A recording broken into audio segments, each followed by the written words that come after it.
আমার নবী দুনিয়া থেকে রওজা মুবারকে চলে গেলেন। নবীজি যাওয়ার অল্প কিছুদিন পর হযরতে ফাতেমাতুজ জহরা চলে গেলেন। যাওয়ার পর আমার দয়াল নবী রহমাতুল লিল আলামিন নবীর কলিজার টুকরা বড় নাতি মানে ফাতেমাতুজ জহরার বড় সন্তান যার নাম হযরত ইমাম হাসান রাদিয়াল্লাহু তাআলা আনহু, উনাকে ইবনে জিয়াদ এবং এজিদের দলেরা ষড়যন্ত্র করে একবার না দুইবার না তিনবার না মোট ৬ বার বিষপান করাইছে, কিন্তু হযরত ইমাম হাসান রাদিয়াল্লাহু তাআলা আনহু মরেন না, ইন্তেকাল করেন না, শাহাদাত বরণ করেন না। এটার হাকিকত উনার কাছে জিজ্ঞাসা করলে উনি উত্তর দেয়, হযরত ইমাম হুসাইনের কাছে জিজ্ঞাসা করলে হুসাইনও উত্তর দেয়। হে নবীর কলিজার টুকরা নাতি, আপনার ভাইজানকে এতবার বিষপান করানো হয়, তিনি কেন ইন্তেকাল করেন না, তিনি কেন মারা যান না, তিনি কেন শাহাদাতের পেয়ালা পান করেন না? হযরত ইমাম হুসাইন রাদিয়াল্লাহু তাআলা আনহু উত্তর দেয়, আরে হযরতে ইমাম হাসান রে বিষপান করাইলে বিষক্রিয়া কিভাবে ইমাম হাসান রে মারবে তোমরা কি আমাকে বলতে পারো? কারণ ইমাম হাসানের যেই ঠোঁট মোবারকের মধ্যে আমার নানা মুহাম্মাদুর রাসূলুল্লাহ সাল্লাল্লাহু আলাইহি ওয়াসাল্লাম নবীজি দিনে রাইতে সর্বক্ষণ যখনই দেখা হইতো ইমাম হাসানের ঠোঁট মোবারকের মধ্যে চুমা দিত। আল্লাহর কসম, ইমাম হাসানের যেই ঠোঁট মোবারকে আমার নানার ঠোঁট মোবারক লাগছে, আমার নবী তো ওয়ামা আরসালনাকা ইল্লা রাহমাতুল লিল আলামিন, ওই নবী তো রহমতের নবী, ওই নবী তো বরকতের নবী, ওই নবী মুহাম্মাদুর রাসূলুল্লাহ সাল্লাল্লাহু আলাইহি ওয়াসাল্লাম নবীর ঠোঁট মোবারক যেই ঠোঁটের সঙ্গে লাগছে ওই ঠোঁটের মধ্যে কোনোদিন বিষক্রিয়া আঘাত করতে পারে না। জবান খুলে জোরে জোরে বলেন সুবহানাল্লাহ। ভাইও, হযরত ইমাম হাসান রে যখন সপ্তমবার বিষপান করায়, বিষপান করানোর সময় আরব দেশের পাথরের মধ্যে এক জাতের পাথর ছিল, যেই পাথরগুলারে ভালোভাবে বাইটা বাইটা ওই পাথরের গুড়াগুলা হযরত ইমাম হাসানের একটা শরবতের গ্লাসের মধ্যে দিয়া দিছে। এটার মধ্যে বিষও ছিল আবার শরবতও ছিল। এটার মধ্যে পাথর বাইটা দিয়া হযরত ইমাম হাসানরে যখন পান করে দিছে, আল্লাহর কসম, দুনিয়ার কোন মানুষের মুখের মধ্যে কোন তিতা খাবার লাগলে মানুষটা মাগ্য কইয়া চিল্লানি মারে, অথবা আল্লাহ গো কি তিতা বলে চিল্লানি মারে। হযরত ইমাম হাসান যখন বিষটা মুখের মধ্যে নিছে, বিষটা যখন পেট পর্যন্ত চলে গেছে, হযরত ইমাম হাসান মা বলে চিৎকার দিছে না, আব্বা বলে চিৎকার দিছে না, হযরত ইমাম হাসান নানা গো কই একটা চিল্লানি মারছে।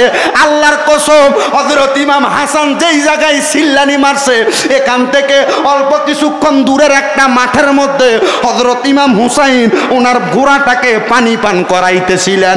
এমন টাইমে হযরত ইমাম হুসাইনের সাথে মালিক ইবনে মারওয়ান নামক একজন আহলে বায়াতের প্রেমিক ছিল। ইমাম হুসাইন ডাক দিয়া কয়, মালিক ইবনে মারওয়ান ও একটা আওয়াজ শুনছেন নি? মালিক ইবনে মারওয়ান ডাক দিয়া কয়, আমি শুনতে পাইলাম কে জানি নানা গো কইয়া চিল্লানি মারছে। হুসাইন কয়, কে জানি না, কে জানি না, নবী নন্দিনী হযরত ফাতেমার সন্তান আমার বড় ভাই ইমাম হাসান এই কুফা নগরীর মধ্যে নানা গো কইয়া চিল্লানি মারছে। আমার ভাইজান কোথায় যেন আক্রান্ত হয়ে গেছে। মালিক রে, চলো চলো চলো আমার ভাই বড় ভাই ইমাম হাসান রে রক্ষা করার জন্য। হযরতে মওলা আলীর তরবারিটা উনার এই দন্দর মুবারক থেকে বাহির কইরা, মাজা মুবারক থেকে বাহির কইরা ডান হাতের মধ্যে নিয়া একটা দৌড় মারছে। যা দেখতেছে ডাইনে বামে কোনো মানুষ নাই। হযরত ইমাম হাসান রাদিয়াল্লাহু তাআলা আনহুর দেহ মুবারকটা মাটির মধ্যে লালায়া পড়ে আছে। হযরত ইমাম হুসাইন ডাক দিয়া কয়, ভাই আপনি মাটির মধ্যে এমন ভাবে কেন গড়াগড়ি করতেছেন? হযরত ইমাম হাসান কয়, ভাইজান এর আগে যে 6 বার বিষপান করানো হয়েছে, আমারে আজকেও বিষপান করাইছে। তবে আজকে শুধু বিষ ছিল না, এটার সঙ্গে মারাত্মক ধরনের জিহ্বা কাটার মতো এমন কিছু দাতব পদার্থ দিয়া দিছে। এগুলা দিয়া মনে হয় আমার কলিজাটার মধ্যে কে জানি আঘাত করে। ডাক দিয়া একবার বলেন, ওই শরবত আপনারে কে পান করাইছে? একবার বলেন ওই শরবত আপনার কে পান করাইছে?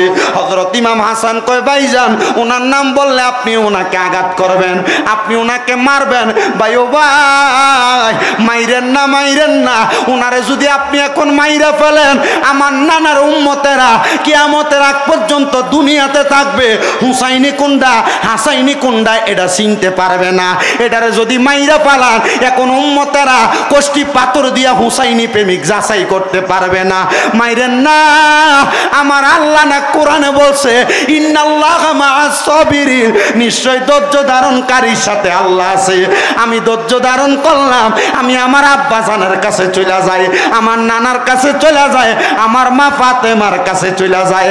আপনি আগমন করেন, আমরা আমরার ফা উপাদানটা আমরার জাজাটা আমরা আল্লাহর কাছ থেকে ময়দানে মাশরে নিয়ে যাবো।